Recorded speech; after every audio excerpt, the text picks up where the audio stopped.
All right, welcome everyone. Welcome to the Hurley Investments Market View commentary for the 15th of March, middle of March. We're going to start off learning a little bit about short selling today. So I'm going to go ahead and I'm going to play this video. I hope you hear it. And I'm going to spend 5 minutes, well, actually about almost 6 minutes on short selling. Here you go. Again, more than doubling from a week ago. Bob Pisani has a good piece out on CNBC.com saying that short sellers are down 91 billion this month, and GameStop is obviously leading the squeeze. Bob joins us this morning to talk about it. Some staggering figures here, Bob. Yeah, short sellers have obviously picked the wrong stocks in January, but I think this is an important teaching moment about short sellers in general. The real enemy of short sellers is not the Reddit chat rooms or Robinhood, although that's a problem for them. The real enemy of short selling has been the Federal Reserve and the oceans of liquidity they have been providing, and to a lesser extent, the stimulus in the last year. That has resulted in big losses, but they have been losing money for many, many years. Most short sellers never make money, despite the fact that we have some occasional short selling superstars on. Last year, for example, they lost $243 billion, and in January, as you noted, Carl, 91 billion. So is this a little? Is this a lot?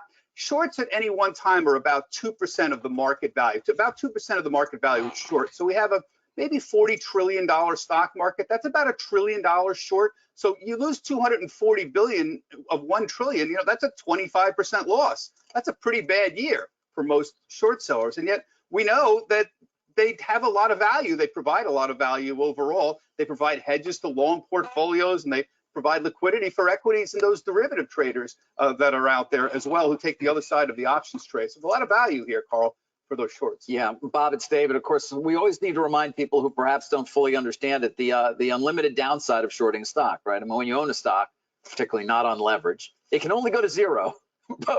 But you could have shorted $50 million worth of GameStop and be down $150 million. And that, of course, is what Mr. Plotkin at Melvin is sort of facing in terms of at least their decision to short a great deal of GameStop and then go and get more, amazing story, really, more capital from SAC and Citadel to just continue to be in there and make sure they don't have to cover, which is fascinating. Yeah. And it makes it's very interesting, because what happens here when you get those kind of blowouts is actually it becomes harder to borrow the stock. So in a way, it puts a lot of pressure on different parts of the market. If you can't borrow it, you're going to go out, maybe try to buy puts or something like that. It'll put pressure on the market. And one of the interesting questions here is what's going to happen with, for example, this 1-2 punch that they have seen, the short sellers have seen, this ocean of liquidity that's made it really difficult to make money. But then at the same time, you have this aggressive buying of out of the money calls that's been occurring. And that's a sort of a 1-2 punch for the short sellers. I think most traders that I talked to said, what's going to happen here? They said call option prices have got to rise a lot more to sort of deal with this entire issue. And then even as the shorts cover, there are new shorts coming in. So it's not the death of shorts. And nobody said to me yesterday when I was calling around, said, oh, this is it. The shorts are toast. There were new shorts coming in places like the financial area in the last few days. It seems to be a new strategy, though. It does seem I wouldn't say new strategy. I mean, I feel like we've seen reminiscence of this even from the late 90s with the Yahoo chat boards, but there does seem to be a new focus on it. I mean, I saw a stat this morning that I think has been vetted. Stocks with short interest of more than 5%, and this is from the retail sort of heavy option trades of those stocks, are up 40%. If you have 5% or less in terms of short interest, your stock's barely up this year. Yeah. So yes. So this is that 1-2 strategy I was mentioned. So you're right. But in a lot of ways, the 90s chat rooms that you and I covered are very much the same in that it's the same behavioral psychology, the same dopamine that they force off in the brain, the same herd following that you have, the same trend reinforcement, all of these behavioral economics terms is the same, but at the same time, it's very different. Remember when people used to have those old DLJ accounts back then, it was very cumbersome, and it took a while for people to get confirmations, 20 minutes to the next day. This is very different. The technology is very different. It's a lot easier. You're sitting alone or you're sitting with your friends trading stocks on your phone now, instantaneous confirmation, and It's the same thing doing FanDuel at the same time. There's something that's qualitatively different about this compared to the 1990s, even though the psychology, the behavioral economics, the herd mentality is still the same. You know, Bob, I was watching the action yesterday and Friday. Another difference between these people in the 90s is they're far more sophisticated. Let's give them credit. This strategy of basically buying these out of the money calls and not allowing people really can't be able to hedge is a brand new tactic, and they knew exactly what would happen if they did it. Although yesterday a lot of people lost money because they bought calls at one point for $50 for the 150. So can you talk about the new strategy of really breaking the shorts and the market makers, and then how much money was lost by people who believed that this thing was going to go $200, $300 yesterday? Yeah, well, the first problem, of course, here is, yes, it's the strategy of buying out of the money calls has been working. But remember something, Jim, this worked in 1999 until March 10th, 2000. Remember that day? True. So never confuse an up market with being a genius was a favorite phrase around that time. So I think that's the most important thing to recognize right now, that we're dealing in an up market, guys, and this is going to quickly change strategy as soon as we see any kind of significant down market. Okay. All right. I like it. The reason why I'm bringing up the short, and to just kind of give you a general idea, let's go ahead and basically, I'm not doing the way I want it to go. Go home.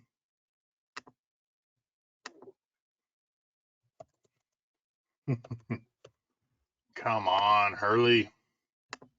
All right, here we go. In the past, I've seen someone short Baidu every single month over the weekend before the last week of monthly options expiration. And he made 1.3% to as much as 2% every month. And of course, I was telling him, don't do it, don't do it, don't do it. It's just not worth the risk. And of course, he showed me a $250,000 portfolio that probably went up to over, 400 or 450 over, 2.5 years, until he shorted Baidu at $90. And someone take a guess what happened to Baidu over the weekend.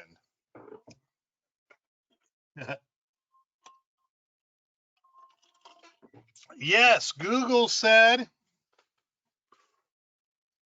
so until he shorted Baidu at $9, and I guess the best way to say it is the same weekend, Google said they were leaving China. So on Monday, Baidu opened at 160. Basically, he had to buy at 160 to cover at 70. The short answer, in most of what he bought was done by the broker and filled between 166 and 172-ish. And plain simple, if you're buying at 172 and selling at 90 for like 40 contracts, 50 contracts, your 400,000 goes down to like 68,000 or 63,000, somewhere in the 60s. So risk, right?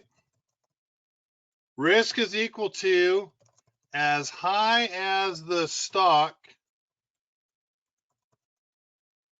can go before you have the chance to buy it.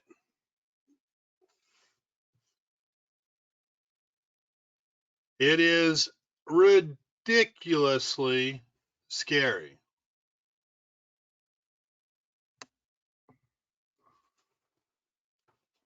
If you are shorting a stock, you are picking a dollar figure saying it's going to go down. And if it goes up, you have unlimited risk to the upside. Unlimited risk to the upside.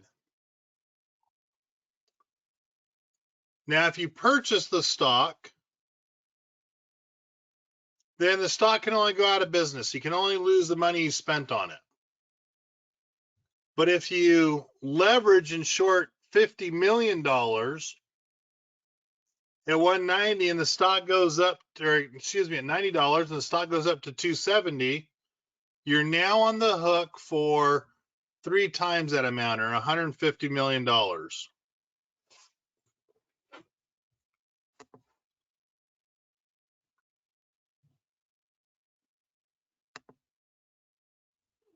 Thank you. And so it's a little bit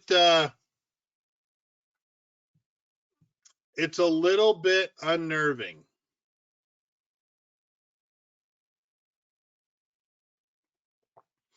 That video I put a second time down here at the very bottom.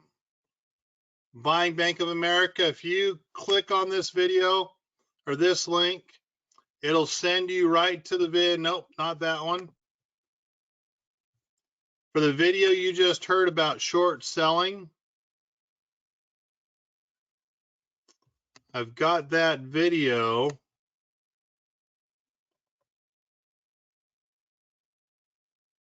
hidden right here. Why most short sellers lose money.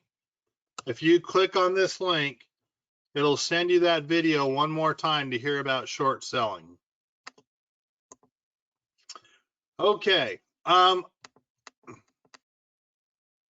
That is why we don't do short selling here at Hurley Investments. Now, a couple other risks, right? It can cost you your house, your job, your marriage. All things you don't want to risk by short selling. It's just not worth it. It's just really, it's not the smartest thing in the world to do. So I brought up the marshmallow. And I found it really interesting, so I'm trying to teach this to my kids. But the marshmallow story. The simple fact of the matter is, there are times in the stock market where you have to be patient. If you're buying or selling at some fixed number, you haven't learned patience, you've learned discipline. Patience is needed to let things run. Patience is needed to make a killing on some positions that you might currently be in.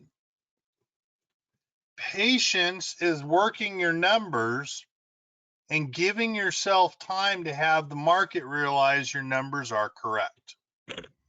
It's difficult. It is not easy to be patient in the stock market. This is an interesting phenomenon, though. Most of the kids ate the marshmallow right away. I think it was what, 30% did not.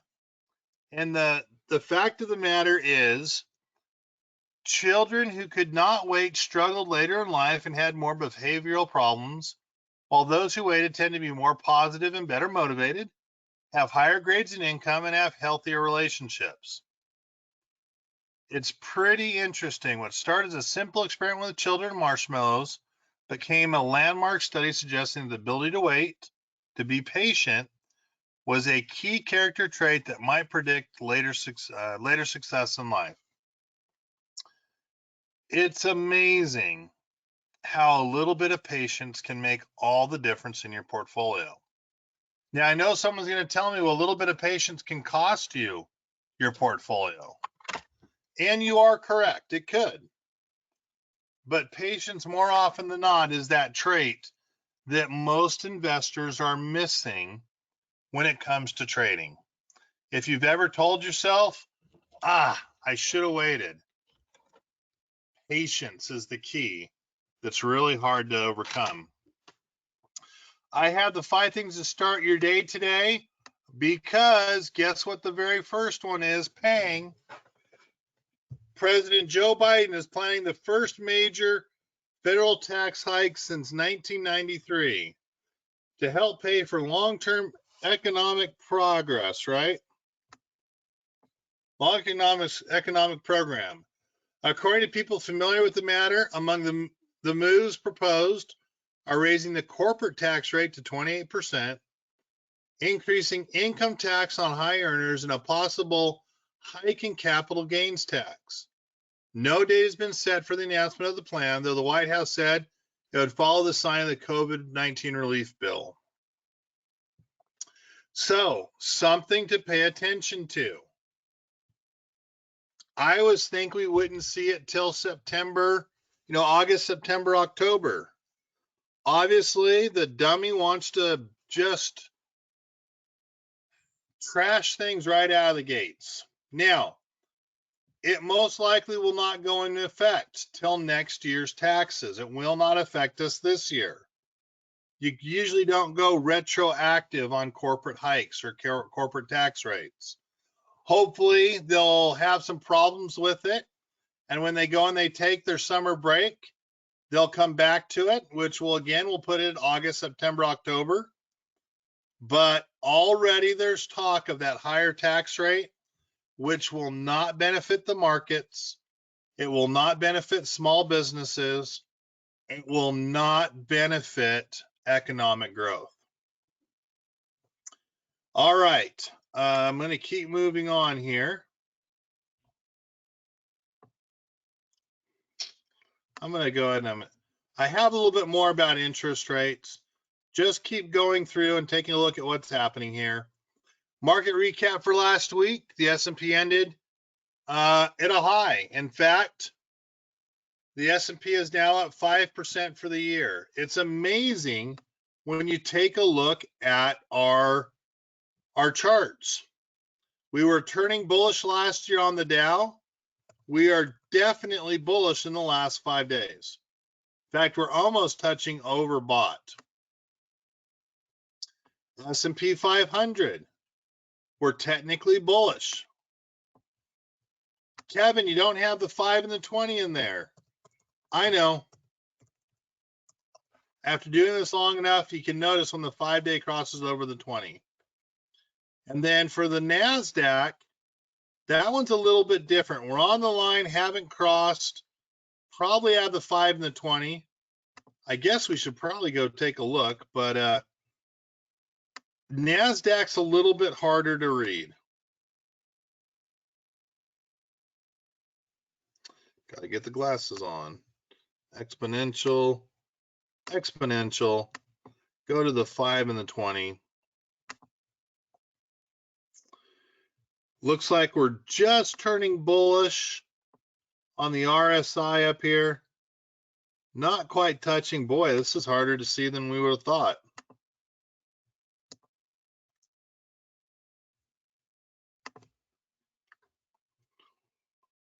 All right, here we go. It looks like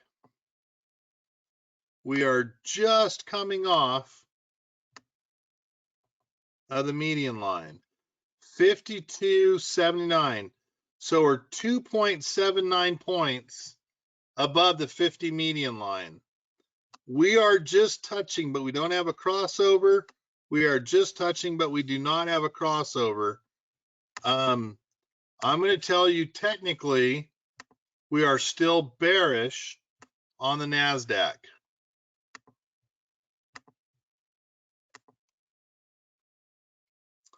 Yep.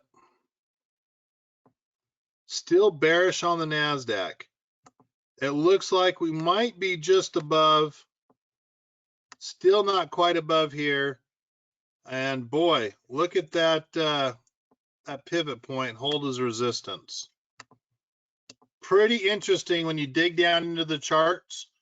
We are still technically bearish on the NASDAQ. So we'll keep that one bearish. But last week, I kind of found it interesting.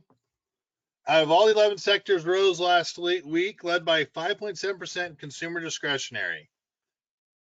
What does that mean? What is consumer discretionary? So you understand. Because I'm going to make a correlation here. What is consumer discretionary?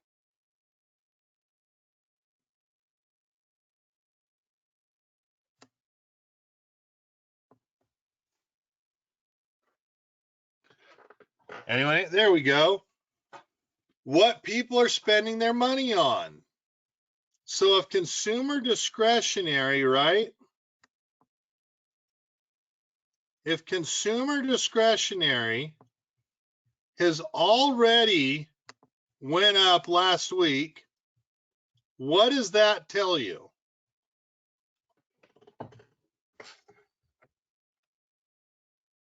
Someone type something in, even just take a guess. If consumer discretionary is up,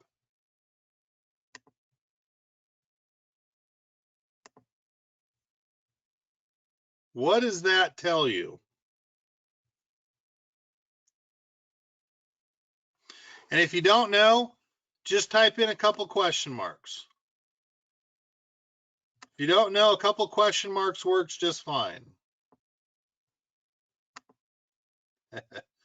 It says, here we go, we got two of you already typed something in. People feel better about economy, stimulus spending. Stimulus spending. People want to get out of the house and spend money. I agree. If you saw consumer discretionary go up that much, people want to spend money. A lot of people are probably already spending their stimulus money, which means it's going to go on credit. Very, very interesting. It's I just found it that it was probably striking that people are expecting money, so it's already spent, which is not going to be helpful. Let me just put it that way. All right, let me erase that line.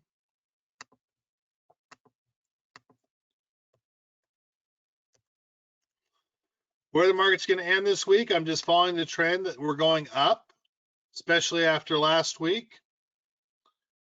I have the S&P will end March flat. So let me run up to the S&P and explain what I'm looking at. We were somewhere in the S&P at 3,900. We're now sitting at 3,968, up about 2%. But my expectation is we normally start selling the third and fourth week of March. We run a little bit different this year, and next week we have the market should be closed on Friday, on March 26th. I believe, nope, it's April 2nd. So in 2 weeks, we have the market closed. On the last 3 days of March, the 29th, 30th, and 31st, we normally will go through a lot of tax selling for taxes and obviously the week before. So that week before and the last half a week before we enter April and hit Good Friday, where we'll have the day off, we're going to have a sell-off. It happens every single year as people are selling for taxes. If we're to take a look, somewhere, oh, come on, Kevin. Somewhere the 22nd through the 27th to the 29th, 30th, and 31st, usually the 22nd through the 26th is when you have selling in mutual funds because it takes 3 to 7 days to clear. Then if you got to mail a check out or transfer money, most of the selling will happen next week. Retail traders will get out 29th, 30th, and we'll have rebalancing of portfolios on the 31st, having April 2nd being Tuesday, Good Friday before Easter. We'll have that as a market day off. So I just don't see a profitable March because our stock market hasn't moved up enough. Someone asked me, well, Kevin, what about puts that are out of the money? Not a problem. We might add a second set of puts before earnings so we can make up money on a tax selling season. If we have puts that are out of the money, we've already lost more than 3/4 of the money on it. Might as well keep them in place. Might as well just see if we can't get something for them on the tax selling season that'll happen next week. And we'll just add a second put up higher for the way down. All right, let's see what else we have. This week, retail sales tomorrow. I will be interested to see in the NAHB housing index. The Fed starts their Fed meeting tomorrow. We'll finish at 12 noon on Wednesday, Mountain Standard Time. That's 2 o'clock Eastern Standard Time. So anything that happens on Wednesday morning, you just ignore. Wednesday morning, you don't pay attention to the market till the last 2 hours. And of course, the Fed has already last week gave us a heads up that, hey, they're going to be accommodating. They're not going to be having a lot of interest rate hikes. In fact, the Fed will probably go to sleep until September. I 100% agree with that from what Tepper said. Leading indicators on Thursday, as well as initial and continuing claims, and the monthly options expire on Friday. For earnings, JBL tomorrow and Lennar. You've got Dollar General, Nike, and FedEx on Thursday. Not much is really happening on Wednesday. International, there's nothing that stood out, especially against our FOMC meeting. Right now, how am I looking to trade? I'm going to let things run as much as possible until we run into tax selling, and I'll cover just about everything. Interesting article, Headspace of High Net Worth Individuals. This is one of those articles that I found in my own newspaper out here. But the simple answer is, how much is too much? How much is it when you blow it? When money is more important than you, than people, than common sense, than smarts. And just a comment or two to have in here, and I kept the links for the psychology of money. That is also extremely good to go over. But the hardest part when you're managing money, whether it's your own or someone else's, the hardest financial skill is getting the goalpost to stop moving. It's funny because my thought process, if I have $3.5 million under management, not under management, if I have $3.5 million of my own money, then I'm financially sound. When I have $10 million of my own money, then I will stop working. Enough is not too little. It's an interesting idea, but enough is not too little. Having enough is not understood. We don't understand down the road the financial impact that something might happen by a child or a grandchild that makes a mistake, gets in a serious car accident, becomes a quadriplegic, ruins a hip. There are all kinds of things. Enough is never enough sometimes. But the fact of the matter, the reason why a target number at retirement never matters is because life is always moving. The real answer is you should make as much money as possible for as long as possible, so that if anything catches you by surprise, you're covered. $10 million more than covers me. In fact, $3.5 million covers me. So it'll be interesting because at that point in time, I hope my sons are willing to take over Hurley Investments. Social comparison is a problem. When you get caught up with the Joneses, you're always trying to get more money. And many things are never worth risking, no matter the potential gain. Most people forget that. Most short sellers don't understand that. With all due respect, day traders don't understand that. At some point in time, enough has to be enough. The short seller video, if my screen was frozen, is right here. Feel free to watch it again. I've got a very interesting article on, is Visa a buy, sell, or hold? It's a little bit dated, but I didn't share this one with you, and I like what it says. I really like those numbers, especially now versus 2 months ago when this came out. And Bank of America, even when interest rates are low, another interesting article that's a little dated, but I'm putting it back out there to understand why Bank of America has moved so much. With that said, do you guys have any questions? Are there any questions you guys have that I could answer for you?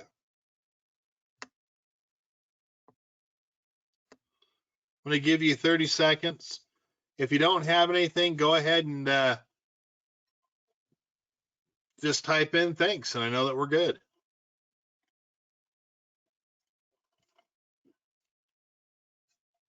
Not really a busy one.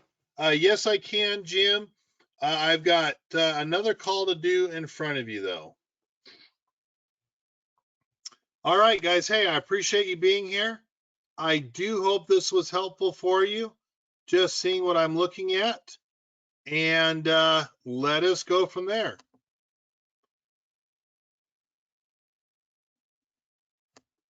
Sounds good, Russ. Piece of cake. Guys, take care. I appreciate you being with me tonight. Thank you very much. I look forward to seeing you next Monday night. Good night, everyone.